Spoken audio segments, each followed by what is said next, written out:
This is CGTN, China Global Television Network.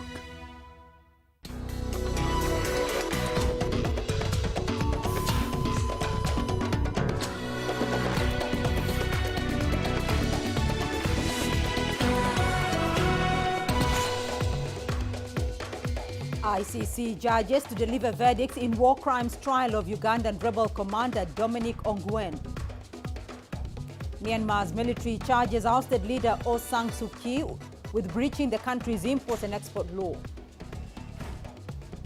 And Uganda orders 18 million doses of the AstraZeneca vaccines.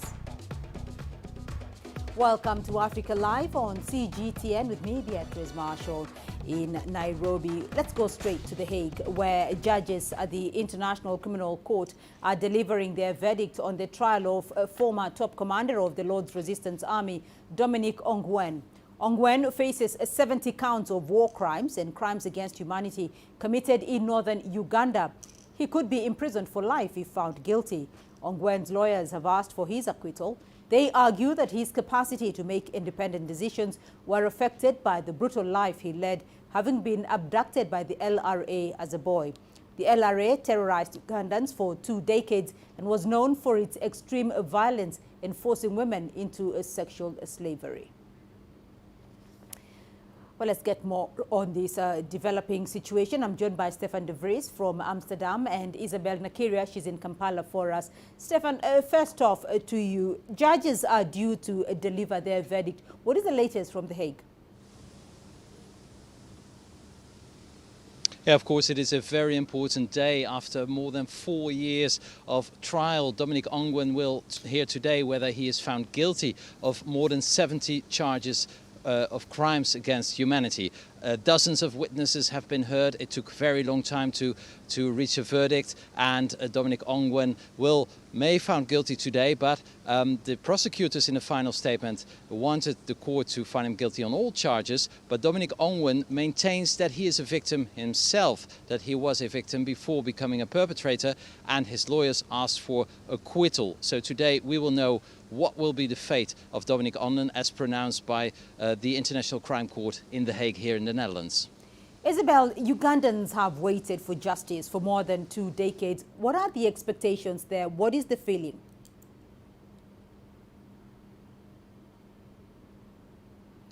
Thank you, Beatrice. Depending on what the verdict is, I think the expectations here are for justice to be served. For more than 2 decades now, for the thousands of victims of the LRA war, many of them who lost their properties, lost lives, homes broken, families broken, I think some sort of punishment here is expected of them. Beatrice, over 2 million people were forced into internally displaced people's camps, and many of these camps had squalid conditions, and many of these people died due to these conditions.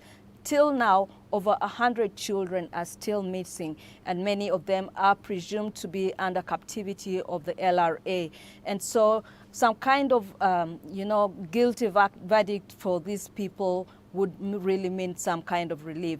And imagine if it was a no guilty verdict. I think this will only conjure up the painful memories of many of these people who lost their children to sex slavery, many children conscripted into, child soldiers. And so they are expectant of a justice to be delivered.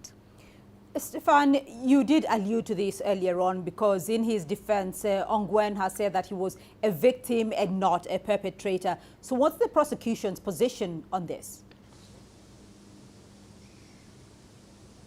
Yes, indeed. Dominic Ongwen was abducted when he was around 14 years old. When he was on his way to school, he then was brainwashed and trained as a child soldier, as so many children were at the time in Uganda. So he uses this as a defense, but the court will not take into account the crimes he committed before he was 18 years old, but after his 18th birthday he will be accountable of the alleged 4,000 victims he may have made. So this is actually a paradox, of course. The defense says that Dominic Ongwen is a victim, and the court would like like to seek justice for the victims Dominic Ongwen made. Now, this case is, of course, not only important for all the victims of the LRA in Uganda and in the Democratic Republic of Congo, but also for many other child soldiers who still want to be recognized as a victim. So it's a very complicated case. It will come to an end now after almost 4 years of trial, and we know later today what will be the sentence pronounced by the International Crime Court in The Hague. All right, Stefan de Vries and Isabel Nakiria, to you both, thank you. Well, Dominic Ongwen is one of the highest profile suspects netted by the International Criminal Court, as he was the second in command of the Lord's Resistance Army. The militia unleashed violence and terror in Uganda for years under his leader, Joseph Kony. CGTN's Jen Keo has his story. Just before he flew out to The Hague from Uganda in February 2015, Dominic Ongwen spoke to the media. He told them, and I quote, "If I committed a crime through war, I am sorry. In my mind, I thought war was the best thing." That's the classic mindset of a former child soldier and has been the basis of Ongwen's defense. Ongwen had been kidnapped at just 10 and forced into the LRA ranks. But he rose rapidly, a major at 18, a brigadier by his late 20s, and a close confidant of Joseph Kony. Murder, mutilation, sexual violence, child kidnapping, all of them form part of Ongwen's lengthy charge sheet. In total, he faces up to 70 counts of war crimes and crimes against humanity, and could be imprisoned for life if convicted. In 2005, he was the youngest person indicted by the ICC, but he spent 10 years evading authorities and says he only gave himself up because he fell out with Kony. The LRA leader suspected his one-time friend wanted amnesty. While Kony is still on the run, on Thursday, Ongwen's fate could be sealed.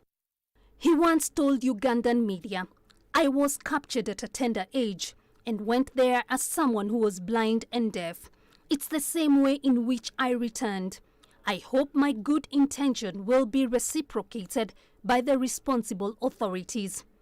So Ongwen, who's now 45, is saying he too is a victim and he's hoping the court will agree. Jane Keo, CGTN.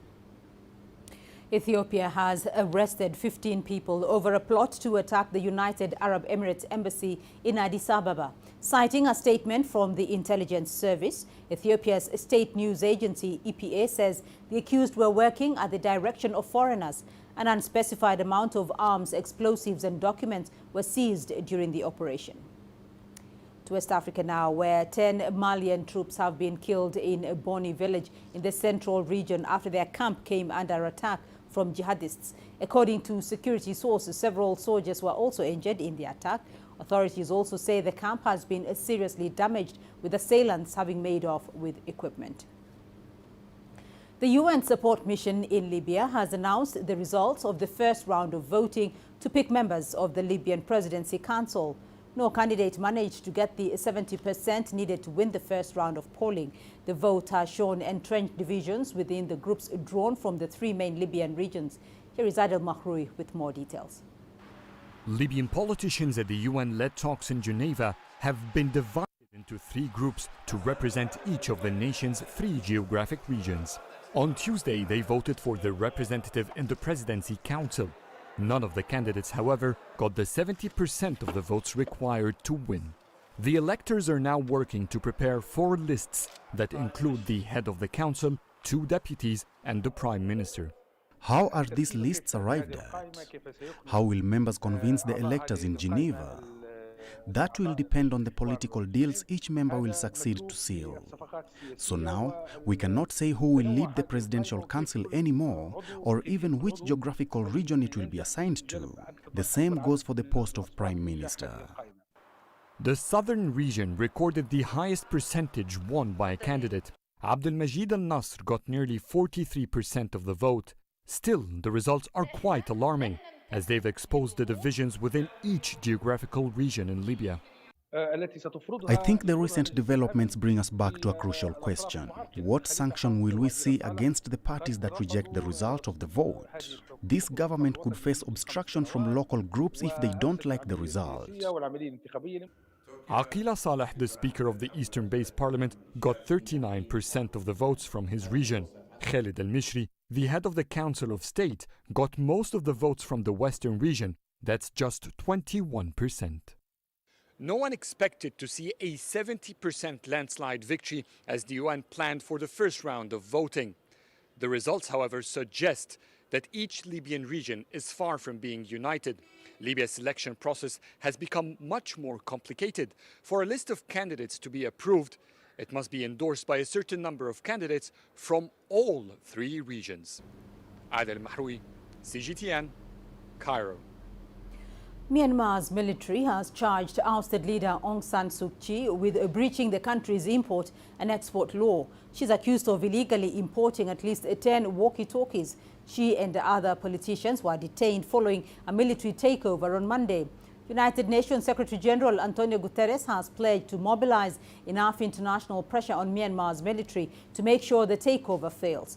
Within the country, a number of internet providers have blocked access to Facebook and its related services. Officials say the block will be in place until Sunday for the sake of stability. Dusita Saukau has more. On the surface, it all seems normal. People in Yangon going about their daily lives, buying food from the markets, cars on the streets. But beneath this facade of normality, anger is boiling. Banging on pots and pans, concealed by darkness in the safety of their own homes, the seeds of a movement have been sown. Medical professionals from 70 hospitals have gone on strike. Their fingers barely dry from the ink as they overwhelmingly voted for Aung San Suu Kyi's National League for Democracy party in Myanmar's second truly contested election held late last year. They were hoping to continue on their bumpy road to democracy, but the past few days it's been a screeching U-turn, speeding back to full military rule. It was my worst nightmare unfolding right before my eyes. The atmosphere in Naypyidaw is eerily calm, as if we're awaiting the arrival of an imminent storm. General sentiment of the people would be fear, anxiety, and uncertainty around what comes next. For all the celebration of Myanmar's transition to democracy after half a century of military rule, in reality, the power of the military barely diminished under a constitution that preserves the military's control over the government by retaining a quarter of all parliamentary seats. The relationship between the military and Aung San Suu Kyi was therefore never smooth, but it was perhaps a marriage of necessity as she walked a tightrope as the civilian government's de facto leader. With her whereabouts still yet to be confirmed, she now faces charges for illegally importing communications equipment. Ousted President Win Myint also faces charges for offences under the disaster management law. Can take power is one thing, but keeping the power is something else. This time, I think the Tatmadaw is going to face a society-wide civil society uprising. It could lead to an upheaval with a lot of turmoil and turbulence. Because this is a different kind of Myanmar they're taking over. The Myanmar today faces a frightening scenario, an economy in freefall battered by the effects of the global pandemic, decades of internal armed conflicts, widespread poverty, and now a renewed threat of widespread civil unrest. Dusita Saukau, CGTN. The United Nations highest court will hear a case brought by Iran against the United States over sanctions imposed by the Trump administration. In last year's hearings, lawyers for the U.S. requested judges at the International Court of Justice to drop the case. But the court on Wednesday said it did have the jurisdiction to hear the case. Iran took the U.S. to court in 2018 after then-President Donald Trump said he was pulling out of the Iran nuclear deal and would reimpose sanctions on Tehran. The U.S. State Department on Wednesday said it was disappointed by the court's decision. A final ruling from the court may take years. Earlier, we spoke to Abbas Aslani from the Center for Middle Eastern Strategic Studies on how the case could impact bilateral relations. Well, maybe this is the first ICJ ruling that applies to the Biden administration.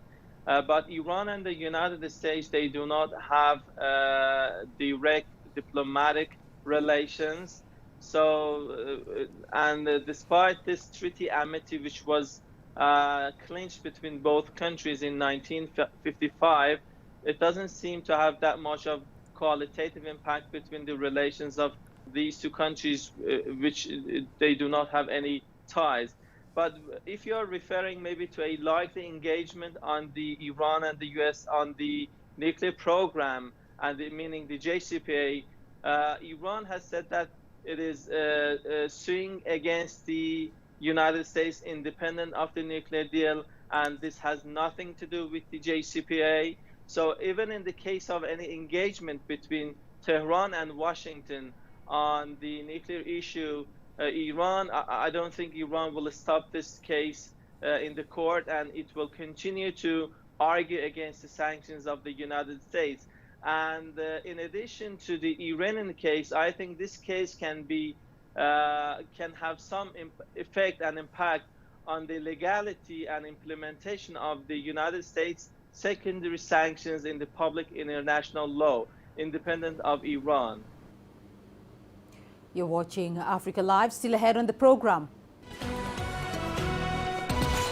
COVAX says it plans to distribute over 330 million coronavirus vaccine doses to poor and middle-income countries by June. And we look at how the coronavirus pandemic has affected learning in Kenyan institutions.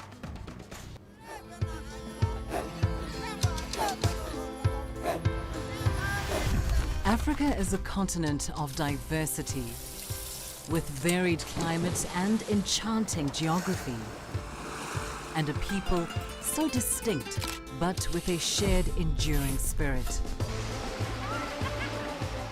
We are at the heart of the continent to bring you the untold stories. Let's have a look. We celebrate Africa as it shapes its own destiny. I've been Tunis, Cairo, Juba, Johannesburg, Ethiopia, Tanzania. Africa Live. Find your voice.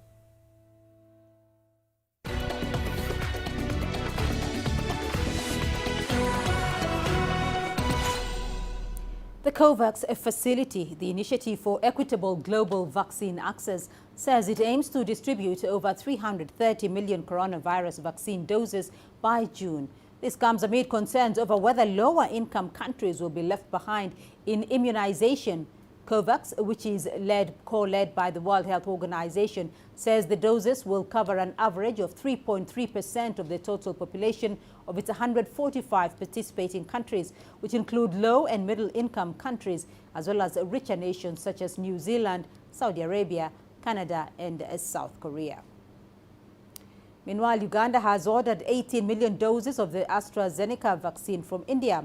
The COVID-19 shots will be procured from the Serum Institute of India.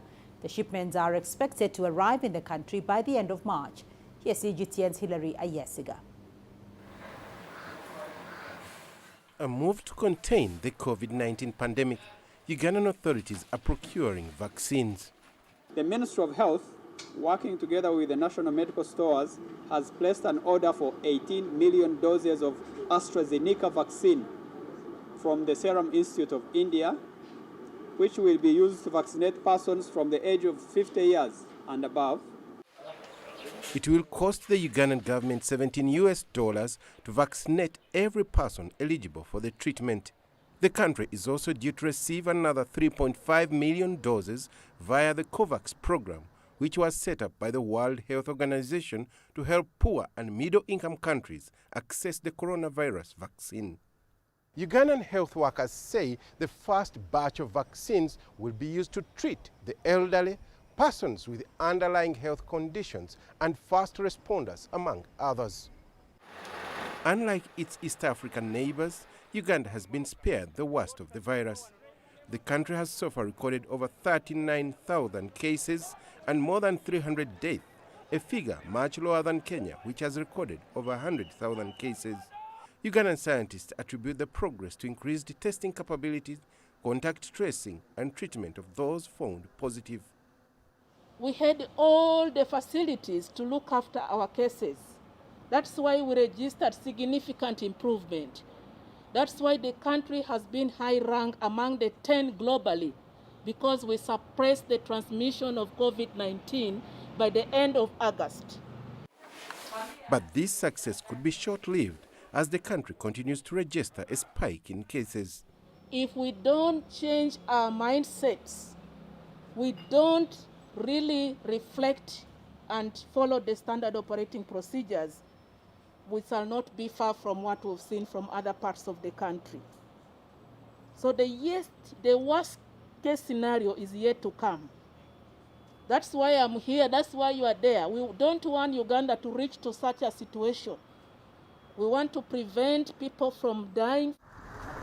And as they wait for the vaccines to arrive in the country, the government is urging the locals to wash their hands frequently with soap, wear masks, and practice social distancing.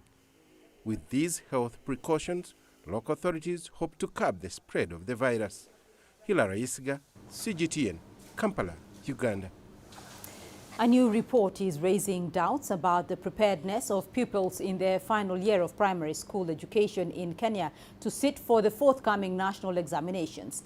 A report released by the Kenya National Examinations Council shows that a majority of learners in Standard 8 failed the national assessment exercise, which was conducted last October. The examinations body attributes the poor performance to disruption of face-to-face learning due to the COVID-19 pandemic. CGTN's Wilkisa Nyabwa has the details. In October 2020, as a section of learners returned to school, the Kenya National Examinations Council conducted assessments to establish the performance levels of Standard 8 candidates. This came after the prolonged closure of schools owing to the pandemic. The results have highlighted several gaps and losses that occurred as students missed out on face-to-face lessons. One of the major findings of the study is that at the time of the assessment, majority of Class 8 learners performed below average.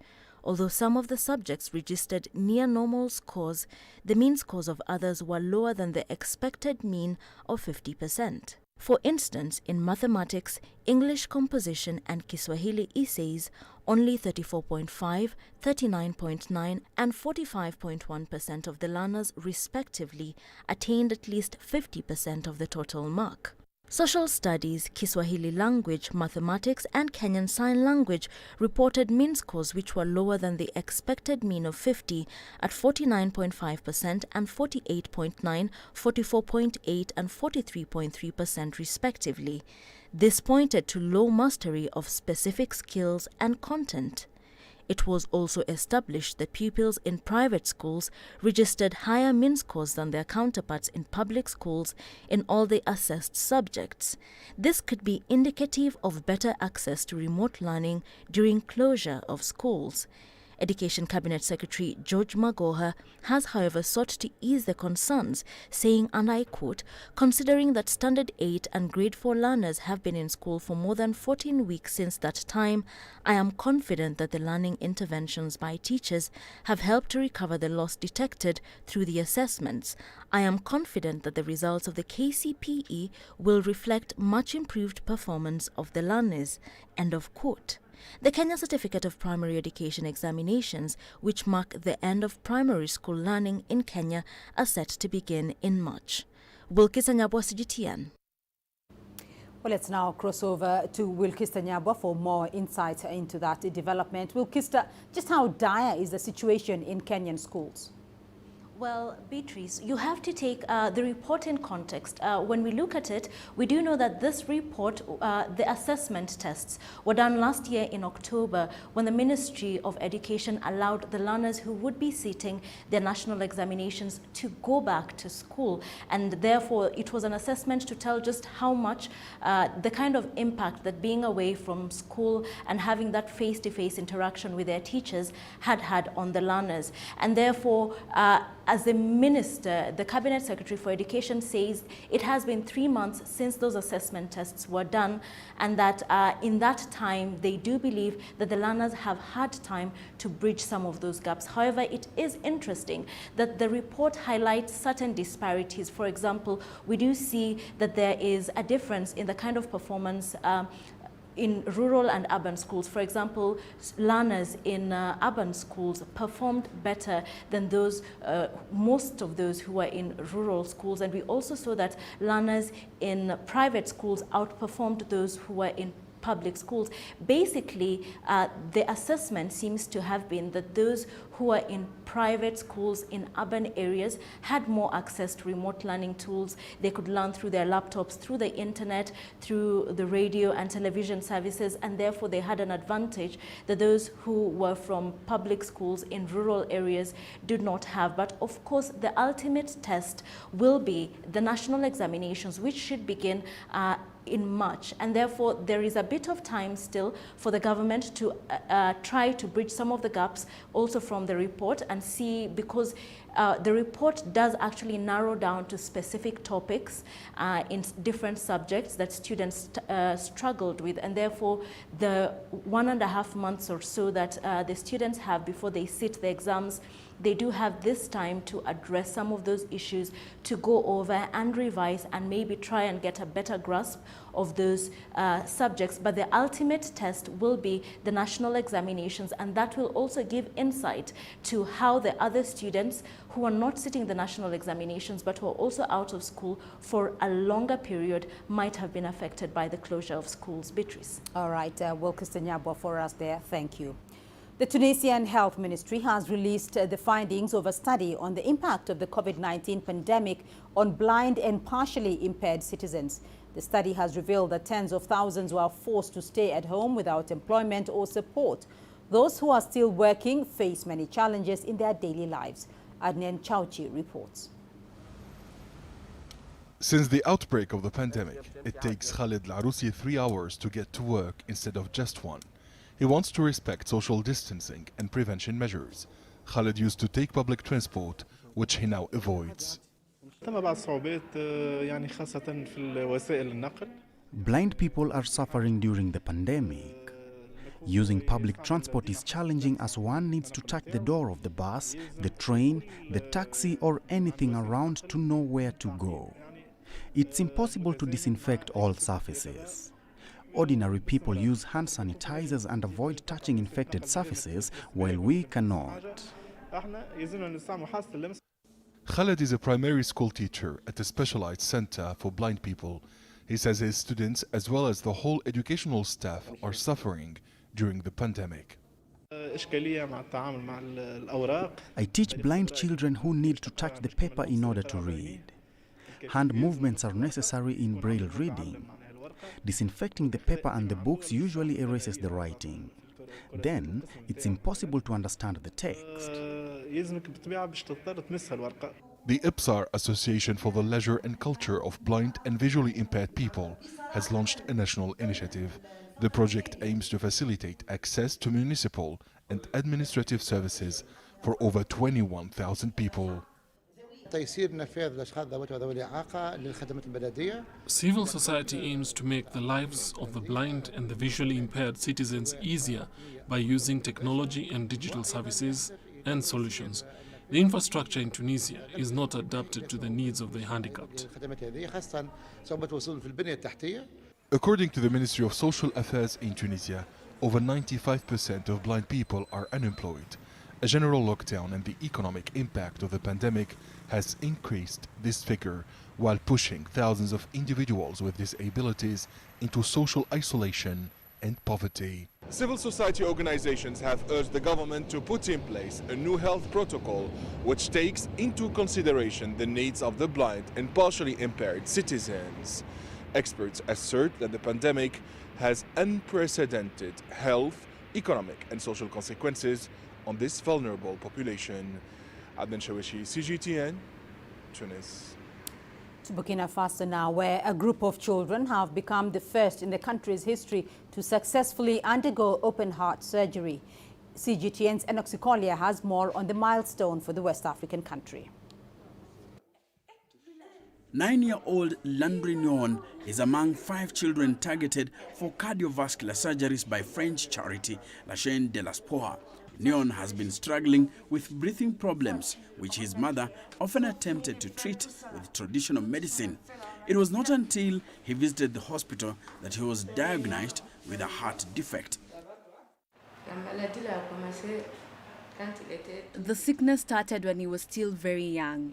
We went looking for the leaves and the roots trying to treat it, but it did not work. We were then told to come here and take tests and see what they could do. I am not sad because my child's health will improve with this surgery. Nyon was then selected to participate in a surgery campaign that aims to bolster the capabilities of surgeons at Tenga Dogo University Hospital in the capital, Ouagadougou. After the operation, I would like to become a footballer like Messi. The open heart surgeries were led by European doctors with assistance from their Burkina Faso counterparts who have been trained to undertake future surgical operations independently. The goal is to operate on these children, but it's also largely about forming a team that can operate alone on children here, and then we can stop having to transfer them to Morocco, Tunisia, or France. Burkina Faso is among the poorest countries in the world and continues to face major challenges in its health sector. The charity, however, hopes to provide enough educational support to aid the health sector establish its own autonomous cardiovascular unit in the country. It also wishes to undertake 6 to 8 similar campaigns every year and continue training the local surgical team. Enoch Sikoria, CGTN. And we still have more news for you here on the program. Here's what's ahead. Tunisia embarks on economic reforms amid rising protests caused by economic hardships.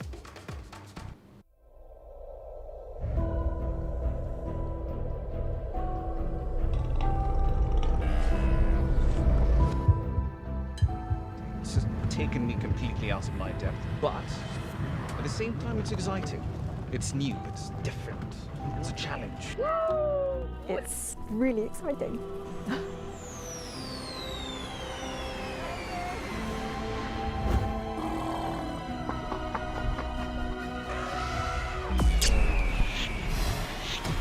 Over the last 14 hours of rain.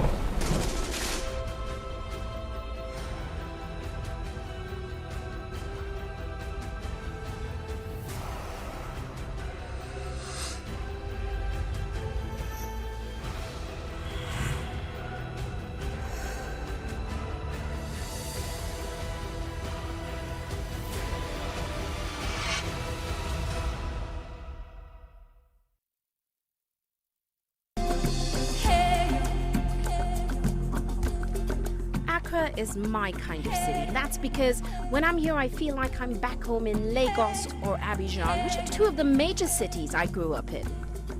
See, business in Africa is high risk. After about a decade covering business news on the continent, I've learned it's all about the high risk, but also the high returns and the high energy. You simply have to adjust in order to keep pace.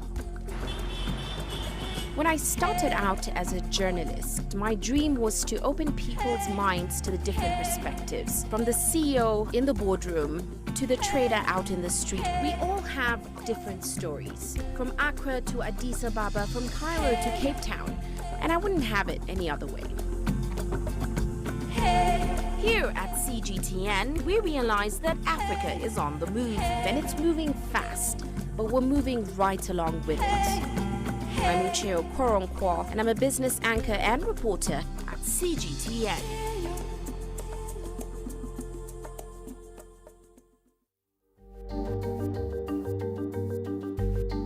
Africa Live. Find your voice.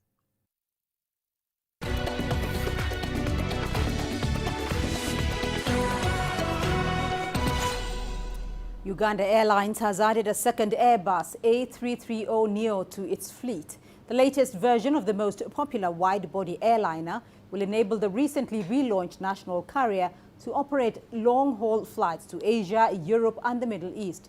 Uganda Airlines was relaunched in 2019 following its collapse in 2001. With the details here, CGTN's Michael Beleke. Touching down after an 11-hour journey from Toulouse, France, This new A330neo now brings to 6 the total number of aircraft owned by Uganda Airlines. The fleet plan for the new Uganda Airlines is complete. It will allow us to develop the airlines into a regional as well as an international operator with all the connectivity that we need. The long-range A330neo aircraft will help to develop long-haul routes to China, India, Dubai and London. The government says the airline will promote trade and create jobs. When we start flying to those markets, particularly China and Europe, I am appealing to the business community, take opportunity to use these planes, so that you make business for yourselves, but also make business for Uganda. Uganda Airlines already has 4 Bombardiers CRJ 900 series in its fleet, plying regional African routes. The coronavirus has pushed air travel to the brink, and Uganda Airlines will be competing with regional neighbors like Kenya's KQ and Rwanda Air, who have been forced to cancel some routes because of the pandemic. However, the African Airlines Association says air traffic in Africa is recovering faster than in other regions, even as the second wave of COVID-19 sweeps across the continent.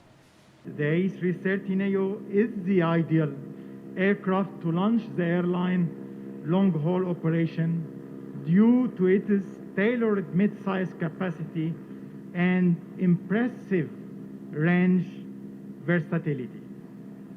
It is also the perfect aircraft for Uganda Airlines to operate as airlines recover from the COVID-19 pandemic. Uganda Airlines' strategy is to target cargo and also grow tourist numbers by offering non-stop flights directly to Entebbe International Airport for the first time after 2 decades. But aviation experts argue that will depend on how soon countries relax travel restrictions introduced to curb the spread of COVID-19. Michael Baleke, CGTN, Kampala, Uganda. Tunisia is planning to issue debt worth up to $3 billion this year as it seeks to stabilize its economy. The North African state is embarking on wider economic reforms amid rising protests caused by years of economic slowdown and the COVID-19-induced disruptions. From Tunisia, CGTN's Adnan Chauchi. The Minister of Economy and Finance declared that the government plans to go to the international market since the 2021 state budget needs financing in order to push reforms and achieve Tunisia's economic targets.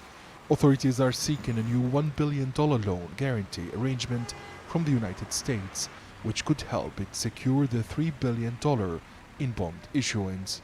This year we have a bond that was issued with the United States guarantee that will be repaid in May and June. As much as we would like to reimburse it on time, and we will do, we will also keep talking with the investors in order to ask them to still be confident in Tunisia and to reinvest in new bonds that could be backed by US guarantee. And we are in the process of discussing that. Tunisia's 2021 budget forecasts borrowing needs $7.2 billion, including about $5 billion in foreign loans. Ali Khali added that the Tunisian government will launch an economic and financial roadshow in Asia this year. This new Tunisia will be also a friend of Asia. And we are planning also to address to Asian investors and to see what they could do to invest in Tunisia, whether to invest in some bond issues or to invest in real projects. And we are in the process of finalizing a list of projects, and we will keep visiting many countries in Asia in order to present this program and in order to find the right support from our friends there. The Tunisian parliament has approved the government's plans. Members of the Finance Commission have said that the state needs foreign financial support to foster the resilience of the national economy. The financial situation in Tunisia is very difficult. The state needs additional resources to kickstart its economic reforms. This is vital for public finances. The efforts of the Finance Ministry are considerable. Parliament is backing the government's economic orientation. The House of People's Representatives adopted the draft law approving a €100 million loan agreement between Tunisia and the German Bank for Reconstruction on financing the program to support reforms in the banking and financial sector. The Parliament also approved the €150 million loan contract with the German Development Bank to consolidate public sector reforms. With a deficit estimated at 11.5% of gross domestic product in 2020 and public debt at 90% of GDP, Tunisia is facing an unprecedented economic crisis which has been deepened by the negative repercussions of the COVID-19 pandemic. Adnan Shawishi, CGTN, Tunis. In South Africa, hundreds of companies have been affected by a cyber fraud incident which has resulted in the compromise of over 4 million IP addresses. A new audit published by the African Network Information Center shows that over the last 10 years, IP addresses have been misappropriated, leaving many company websites and databases vulnerable to security breaches. CGTN's Travers Andrews takes up the story. It's been called the Great African IP Address Heist that has claimed some of South Africa's biggest companies as its victims. More than 4 million IP addresses have been stolen from the African Network Information Center, which is responsible for managing and allocating IP addresses on the continent. Most of the addresses stolen came from South Africa and included very valuable legacy addresses. These are IP addresses that are quite valuable, that were assigned to companies in the very early days of the internet, and they don't attract annual membership fees or any other kind of renewal fees from Afrinic, which makes them quite valuable for companies who would like large amounts of IP addresses and not have to be beholden to anybody for those IP addresses. Companies that were affected include Nedbank, Nampak and retail giant Woolworths, who had 3 IP blocks equating to 200,000 individual addresses stolen. Even the City of Cape Town's Directorate of Information Services was affected, as well as the Free State Department of Education, which lost addresses worth over $1.3 million. It is roughly $82 million US. The extent of this crime, and that's assuming an IP address is worth roughly $20 US each. That was a conservative estimate that I've received from people inside the industry. And these IP addresses, this is what they go for on the open market, on the reseller market. This is not like some necessarily shady market. Even though the theft of IP addresses affected so many companies and organizations, experts say most were not even aware that the actual fraud even took place. While more than 1.5 million IP addresses have already been reclaimed, most others are still pending until the rightful owners have been identified. The sheer scale of this fraud, though, has underlined the enormous negative impact cybercrimes are having on South African companies. Travis Andrews, CGTN, Cape Town. Zimbabwe's Reserve Bank says it will introduce higher denomination banknotes starting with a 50 Zimbabwean dollar bill in order to ease long-running cash shortages. The Southern African country spent a decade using the US dollar among other foreign currencies after failing to tame hyperinflation. The Zimbabwean dollar was reintroduced in the middle of 2019. CGTN's Faram Wakutuya has more. The Reserve Bank of Zimbabwe will print a new $50 note, the second time it has launched higher denominations of its currency in less than a year, following the release of $10 and $20 notes in May and June 2020, respectively. The move is aimed at addressing long-running cash shortages and increasing the stock of physical notes in circulation. Internationally, there is an acceptable balance between cash and the money supply in the economy. So that balance is normally between 10 to 15%. So the cash ratio in Zimbabwe was around 3%, but less than 5%. And Reserve Bank has indicated that it was going to restore the cash balance to about 10%. Given Zimbabwe's history with hyperinflation, the release of new banknotes is inevitably accompanied by fears that it could cause inflation to go up. However, analysts have allayed those fears, citing the central bank's measured injection of cash into the economy, as well as its tight leash on money supply. What causes inflation, or what has been causing inflation in Zimbabwe, is not mainly cash, but the increase in the bank deposits occasioned by mainly treasury bills in the past and credit expansion at government and private sector level. So the mere increase of cash without increasing the money supply in the economy does not result in inflation. Inflation, which closed 2020 at about 340%, is expected to continue its retreat on the back of stringent fiscal management, as well as a stable local unit, which continues to hold its own against a greenback on the weekly foreign currency auction. The official rate has hovered at around $81 to 1, while there have been little fluctuations on the previously volatile parallel market, where rates have remained within the 100 to 105 to 1 range for several months now.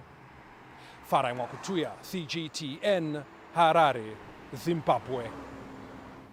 Airtel Africa will focus on growing in the markets in which it already operates on the continent, and it will not bid for an operating license in Ethiopia, where the nation of 110 million people is opening up its telecom sector.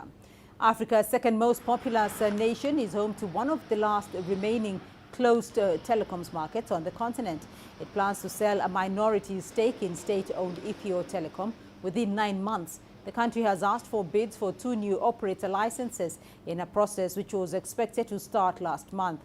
Airtel Africa says it sees more room to grow in the 14 countries it has invested in. Nigeria is Airtel's biggest unit on the continent. Airtel Africa's 9-month reported revenue increased by 13.8% to $2.87 billion. Revenues in Q3 rose by 19.5% year-on-year. We have a lower market share in Nigeria, Congo, DRC, Tanzania and Kenya. And our entire current focus is on these countries in order to grow. We are not looking at bidding for Ethiopia at this time. People are also very clear and very conscious that they need to keep their mobile number, and they are trying to get their national identity numbers registered. So all this is, but I do believe that this could require a little more time, and we may not be able to complete the full exercise. In which case, after all efforts, if we don't manage by February 9th, then we will, I'm sure, discuss with the government and request for some extension. Let's now take a look at your sports news. Here's what's ahead. Defending champions Morocco eliminate hosts Cameroon to book a CHAN final clash against Mali.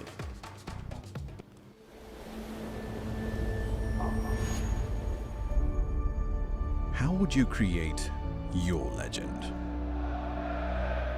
On the fields, on the tracks, in the arenas of Africa. Were you born to be a player? Could this moment be yours?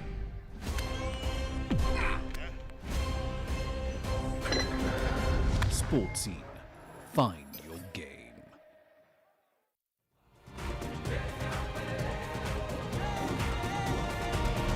Africa Live. Find your voice.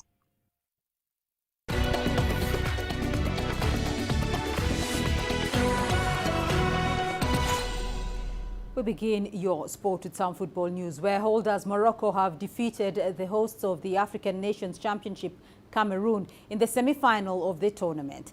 The Atlas Lions beat the indomitable Lions 4-0 in a one-sided match to set up a final against Mali. CGTN Sadiq Shaban has more from Douala. It has been a difficult night for millions of Cameroonians watching their team tonight failing to progress to the finals of the African Nation Championship. Hosting this tournament for the first time, the Indomitable Lions had hoped to go all the way to the finals, but Morocco had other ideas during this semi-final clash.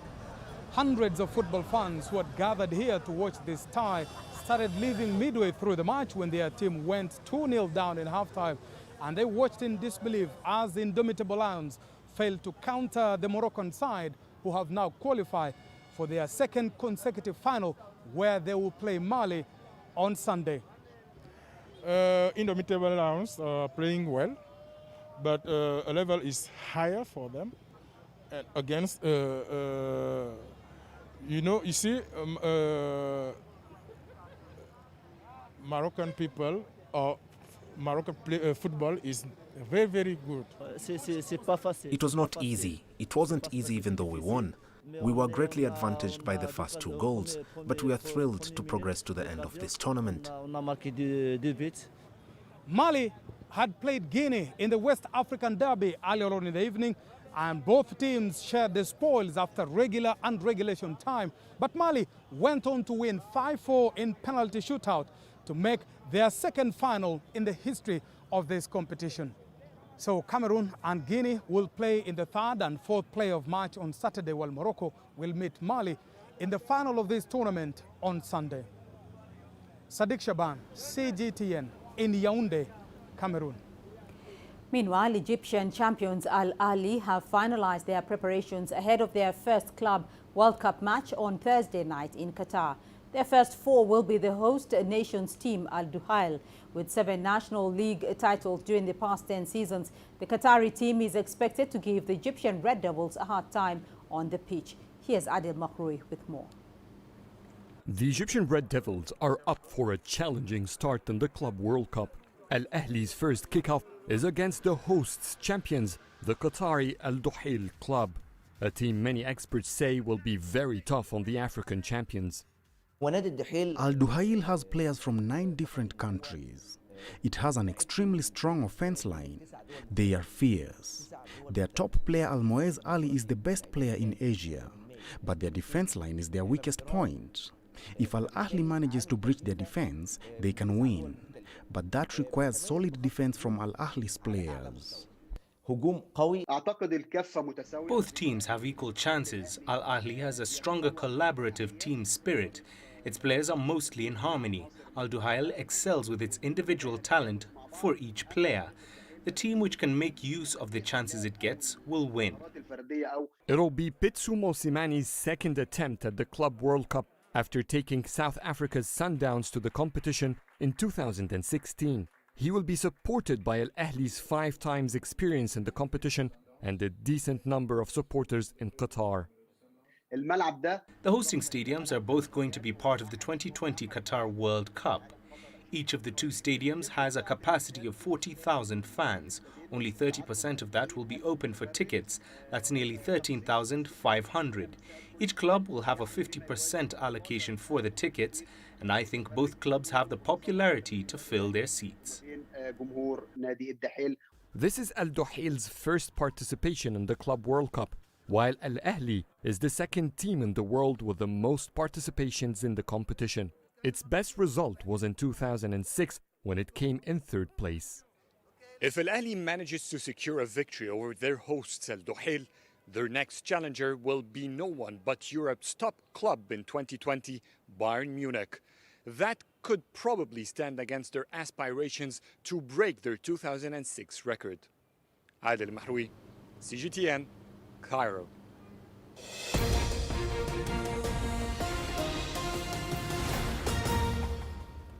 We're bringing you news just in. A former Ugandan rebel commander, Dominic Ongwen, has been convicted of war crimes at the International Criminal Court. Ongwen was a commander of the Lord's Resistance Army.